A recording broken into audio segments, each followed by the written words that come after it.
What's up guys, welcome to my channel, and today's video I'm going to show you how to create any archive in your computer. For example, here you can see on my PC that I'm having some of the random pictures from here. The selected ones like this cabinet, CPU fan, CPU, all these are some of the pictures. So if you want to make an archive of too many files like this, so it's very simple. You need one software known as Winrar. The download link is given in the description. After downloading, install that software and now select all your files.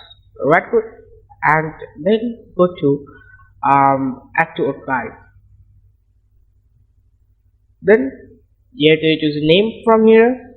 For example, desktop.rar, and from here you can choose the archive format. For example, right now it's rar, and you can give it rar 4 or zip as well. Depends on you. I will give rar. And keep all these same. I will recommend that.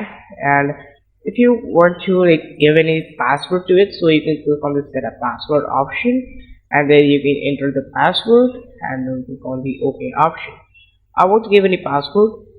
I will only click on this OK button, and a rar file is ready from here. There's a Winrar archive file. So this is a desktop named file. So when you will double click on it, and I will open it using the Winrar archiver. I'll click on the OK option. We can open Winrar. You can see all those documents right there, all those pictures which we have archived. So like this, you can archive any files very easily. I hope you like this video. If you like it, please do the like button, share this, subscribe to the channel, the bell icon. Thanks for watching. See you in the next video. Goodbye.